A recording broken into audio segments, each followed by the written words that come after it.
Bonjour Michel Toesca. Bonjour. Vous êtes le réalisateur de Libre, un film qui raconte l'histoire de Cédric Héroux, un agriculteur qui aide les réfugiés qui passent la frontière italienne. Vous l'avez suivi pendant 3 ans. Le film a même été projeté au Festival de Cannes. Comment ça va depuis? Bien, très bien. À Cannes, ça nous a beaucoup aidé, enfin, d'être en sélection officielle. C'est toujours, ça donne une visibilité au film national et international. Donc c'est plutôt bon pour le film. Et vous attendiez à une telle euphorie? Quand on fait un film, on espère toujours que ça va marcher, mais au début, non. Enfin, au début, on est parti vraiment avec rien. Enfin, moi, j'ai commencé à tourner exactement de la même façon que Cédric a ouvert sa porte aux réfugiés, quoi. Moi, je vis dans cette vallée. Donc, comme lui, je les ai vus arriver.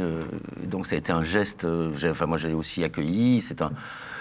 C'est un geste, je sais pas, même pas citoyen, quoi. C'est un réflexe, comme ça, face à ces gens qui arrivent, qui sont perdus, qui sont affamés, apeurés. Et moi, j'ai réellement eu le sentiment qu'une page de l'histoire de l'immigration se tournait dans ce tout petit endroit frontière qui est la vallée de la Roya. Et en fait, qui est une question universelle qu'on retrouve partout, à toutes les frontières, quand il y a d'un côté des gens qui veulent la traverser, et en face d'autres personnes qui décident de les en empêcher. Ayez confiance, parce que nous défendons la vie, nous défendons des gens. C'est là-dedans la liberté pour moi. Et moi j'ai envie de continuer d'être libre. Je demande d'asile en France. Moi c'est des histoires personnelles. Ils peuvent me faire ce qu'ils veulent, je continuerai, je ne m'arrêterai pas. Vous l'avez suivi pendant 3 ans, Cédric Héroux. Pourquoi autant de temps?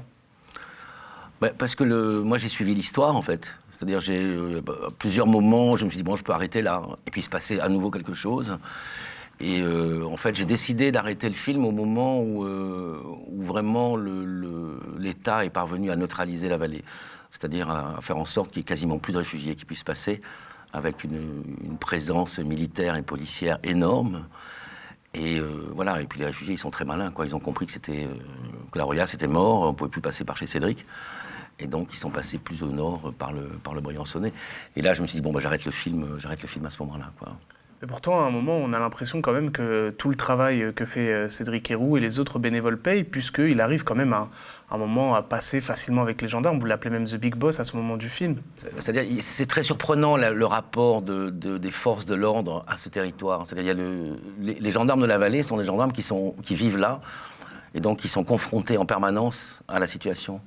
Donc Cédric est parvenu avec eux à négocier un protocole pour leur permettre de partir de la vallée de la Roya pour aller faire une demande d'asile à Nice. Parce que ce qui s'est passé, il y a eu un truc assez surprenant, c'est qu'il y a eu un déplacement de la frontière à l'intérieur du territoire entre 20 et 40 km. C'est-à-dire qu'ils ont créé une ligne frontière qui était ce qu'ils appellent des PPA, c'est-à-dire des points de passage autorisés, mais qui en fait sont des points de passage non autorisés, qui fait en sorte que tout réfugié qui est arrêté ou interpellé dans cette zone n'est pas considéré comme étant sur le territoire français, alors qu'il est en France. Et donc cette nouvelle frontière était censée empêcher l'entrée des terroristes sur le territoire. Et donc ils ont considéré tout nouvel arrivant, que ce soit un gamin de 2 mois, une femme, un adulte ou autre, comme un terroriste potentiel. Donc ils expulsaient en Italie, ils refoulaient en Italie tous ces gens-là de par les accords de Dublin. Donc les accords de Dublin, c'est des accords qui ont été signés sur l'ensemble des pays européens qui obligent tout nouvel arrivant sur le territoire, tout réfugié, à faire une demande d'asile dans le premier pays où il pose le pied. Donc en gros, l'Italie, l'Espagne et la Grèce. Mais cette fameuse ligne frontière était une ligne où normalement on va de la France à la France, on peut très bien amener des réfugiés faire leur demande d'asile. Ce sont des demandeurs d'asile avant tout. Et donc ce que Cédric a réussi à négocier à un moment avec la gendarmerie locale et avec la préfecture et aussi le PADA, qui est la plateforme d'accueil aux réfugiés, c'est de pouvoir les amener à Nice faire une demande d'asile. Mais la politique du gouvernement était telle, et c'est toujours la même, à un moment a interrompu ce protocole, a fait en sorte que c'était pas possible, il fallait pas prendre le train, donc la SNCF s'en est mêlée, il fallait faire payer les billets, enfin... Tous les moyens étaient bons pour eux, pour empêcher Cédric d'amener ces gens faire leur demande d'asile, puisque Cédric était devenu, en fait, il se substituait au rôle de l'État, puisque les gens venaient chez lui pour pouvoir faire une demande d'asile. Alors que c'est à l'État à prendre en charge ces gens-là et à faire en sorte qu'ils puissent faire une demande d'asile. Oui, on a l'impression vraiment d'une espèce de mini-colonie, puisqu'il y a énormément de monde qui viennent chez lui. Il dit même qu'il en a accueilli combien au total? Oh, qui sont passés par chez lui, et des milliers, enfin je ne sais pas exactement, mais au moins 2000. Je dirais. Mais au début, non. Enfin, au début du film, on le voit bien, ils sont 8, quoi. Il y a 8 personnes chez lui, et puis petit à petit, il en arrive de plus en plus, jusqu'à ce qu'il y ait à un moment 250 personnes chez lui. Mais les gens passaient, c'est-à-dire tous ces gens étaient des gens qui, déjà, la plupart des personnes qui sont passées par là, c'était des gens qui venaient essentiellement du Soudan et de l'Érythrée. Il y avait quelques Tchadiens, Nigériens, etc. Mais c'était vraiment essentiellement de ces gens-là, dont on connaît la situation dans ces pays-là où c'est vraiment terrible. Donc, eux, leur truc, quand ils arrivaient dans la Roya, c'était la première fois, enfin, ils ont traversé le désert, ils sont restés en Libye, la traversée de la Méditerranée, la traversée de l'Italie, paf, ils arrivent dans la Roya. Donc derrière chacune de ces personnes, il y a une espèce de tragédie qui est assez terrible. Tout le monde y a perdu un frère, un ami, des parents, des enfants, enfin, c'est des... Mais eux, ce qui était très surprenant, c'est que déjà, ils sont dans une dynamique, qui est la dynamique du voyage, de construire une nouvelle vie, d'arriver dans un nouvel endroit. Et là, ils peuvent se poser. C'est-à-dire, chez Cédric, ils ont enfin un peu le sentiment d'être accueillis. Et ça a été pour nous très fort, parce qu'ils nous ont donné cette énergie-là. Et ça nous a permis, je pense, d'aller aussi loin, de faire tout ce qu'on a pu faire pendant ces 3 années. Justement, quand ils vous ont vu arriver avec votre caméra, quelle était leur réaction? Mais ils m'ont pas vu, j'étais là. Donc, c'est-à-dire que je faisais partie de... Moi, j'étais autant filmeur qu'acteur pendant ces 3 années. J'ai participé à beaucoup d'actions mises en place par Cédric. On a mis en place des situations tous les deux. Donc, j'étais là en permanence. Donc, ils ont très vite compris que c'était pas la télévision, que c'était une caméra amie. Donc, il y a quelques-uns parmi eux qui disaient « Non, moi, je veux pas que tu me filmes », pour des raisons qui sont les leurs, donc j'ai respecté ça. Mais en grande majorité, tous étaient d'accord pour que je les filme. Et à un moment, ce qui est drôle dans le documentaire, c'est que vous inversez les rôles avec Cédric Herrou, c'est lui qui vous filme, et là, vous avez cette phrase, vous vous dites « Je me sens exister ». Qu'est-ce qui vous amène à dire ça? C'est parce que faut replacer dans le contexte. Hein, c'est le procès de Cédric, enfin c'est le verdict en correctionnel. Cédric est pratiquement pas condamné, c'est-à-dire il a 3 000 € avec sursis. Donc on se retrouve avec des copains, on fait la fête, il est 3 h du matin, et à un moment Cédric prend la caméra et il me dit « Non, c'est à moi de te filmer, Michel ». Et donc il y a un copain qui pose une question, qui me dit que c'est quoi qui te fait triper là-dedans? Oui, enfin, moi, quand tous ces gens arrivent, d'une part, on relativise notre existence, les petits soucis, les petits problèmes qu'on peut avoir. On se dit, ok, d'accord, on vit pas du tout la même chose. Donc ça, c'est la première réaction qu'on ait.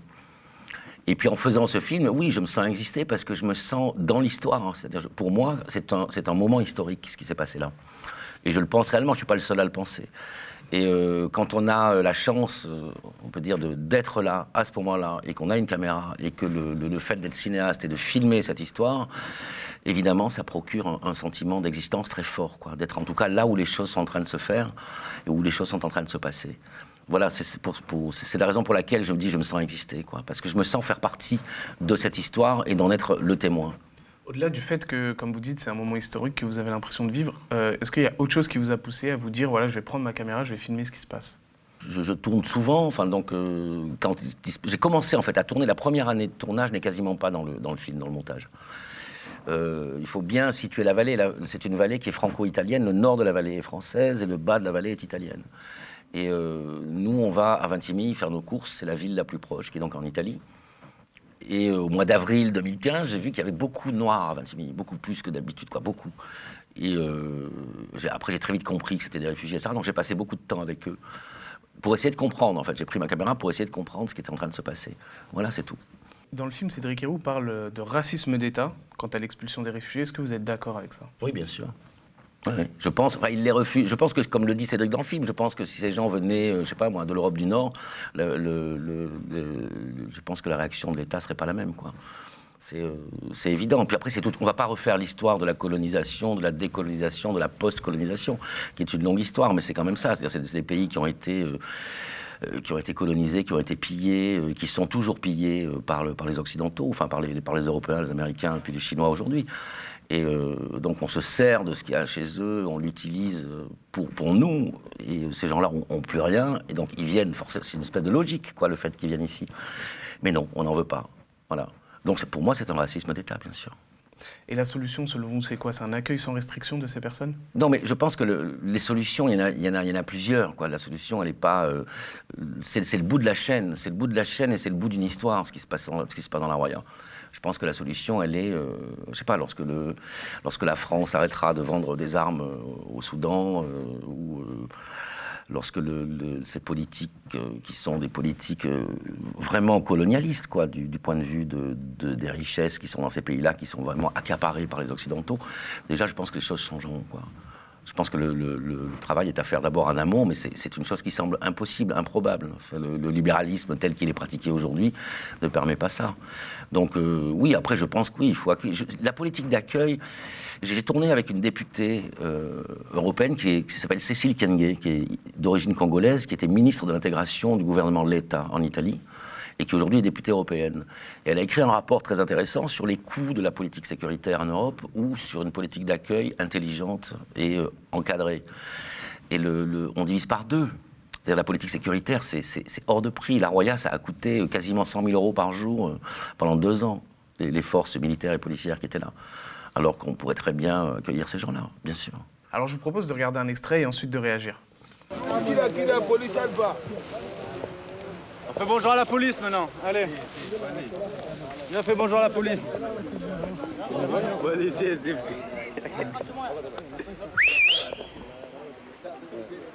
Bon là, tu as 4 postes d'observation, Ouais. 24 heures sur 24.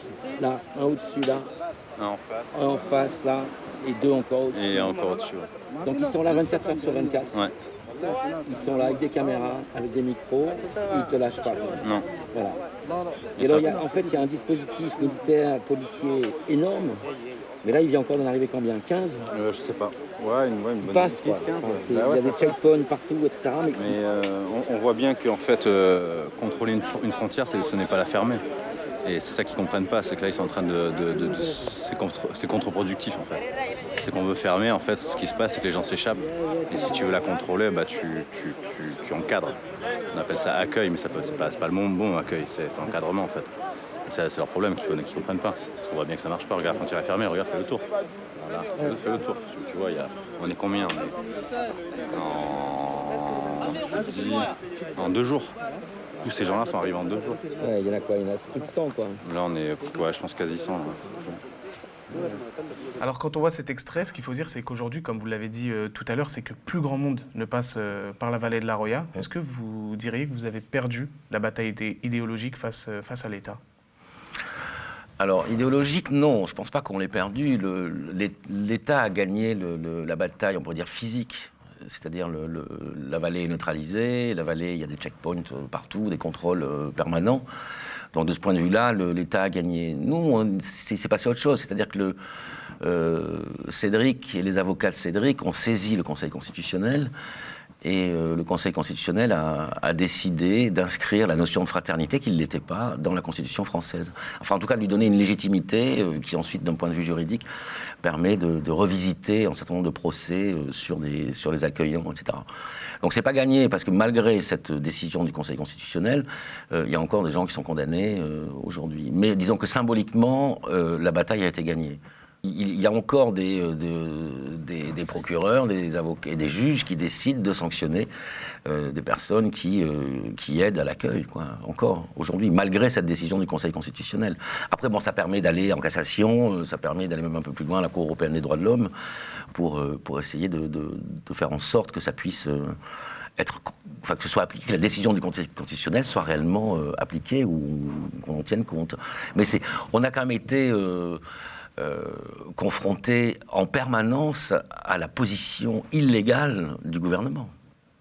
Par le biais de la préfecture. Le préfet a été condamné une 20aine de fois par le tribunal administratif pour refoulement illégal de mineurs isolés et pour entrave grave à la demande d'asile. Mais ils s'en foutent. Enfin, c'est simplement le tribunal administratif, c'est pas du pénal. Mais c'est quand même des choses qui sont là. Mais malgré tout, la politique est telle aujourd'hui, face à cette situation, on n'en veut pas des réfugiés, on n'en veut pas. Donc, on passe par-dessus la loi, on se fait condamner au tribunal administratif, mais on s'en fout, on continue. Et justement, Christophe Castaner qui accuse les ONG qui aident les réfugiés d'être complices des passeurs, vous en pensez quoi? Mais ça, c'est de la com. C'est de la com, c'est tout. C'est pareil, Cédric, on lui dit qu'il est le dernier maillon des chaînes de passeurs, par exemple. On le lui a reproché un grand nombre de fois, mais c'est pas vrai. Le dernier maillon, c'est eux. C'est-à-dire, c'est à partir du moment où c'est le gouvernement, le dernier maillon de cette chaîne-là. Non, ce sont pas des complices. Ce sont des gens, le SOS Méditerranée, par exemple, ce sont des gens qui vont sauver des gens en train de se noyer en Méditerranée. Donc, parce qu'ils sont noirs et qu'ils viennent d'Afrique, on n'a pas le droit de les sauver. On les laisse se noyer.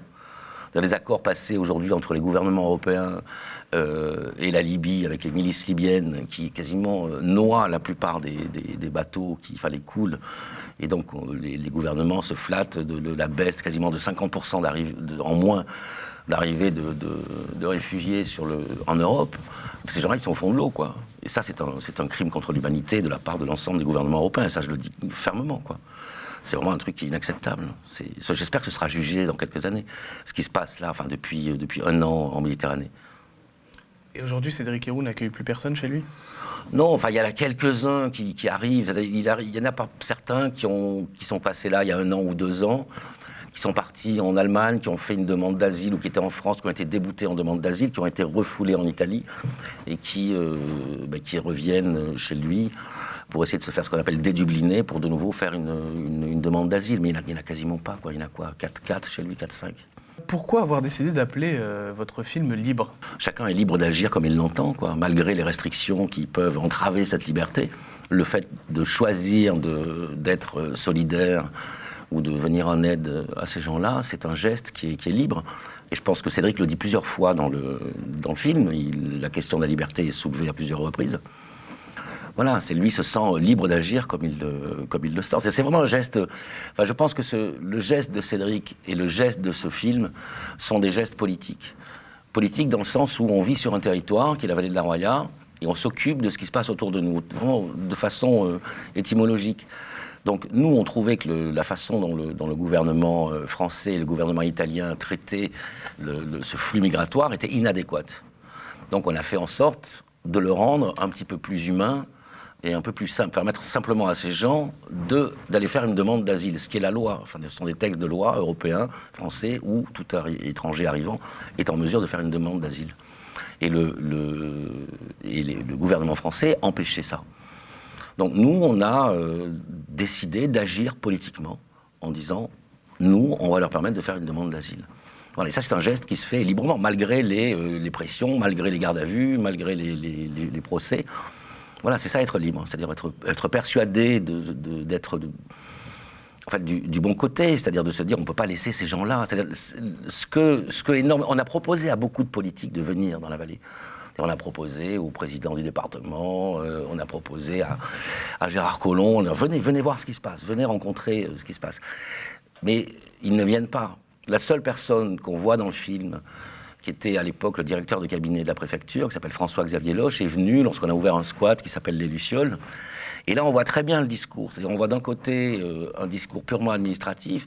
Donc cet homme, il fait son boulot, quoi. Le François-Xavier Loche, le directeur de cabinet, et le procureur aussi. Mais c'est un discours préfabriqué qui n'a strictement rien à voir avec ce qui se passe sur le terrain. Et Cédric leur dit, mais c'est pas ce que vous nous dites, c'est pas ça. Et on voit très bien les deux mondes, c'est-à-dire deux mondes qui n'ont strictement rien à voir par rapport à un phénomène qui est le même. Donc c'est aussi ça la liberté, quoi. C'est d'être face à ces gens-là et de leur dire, nous on est hors la loi, d'accord, ok, on l'est, mais vous aussi.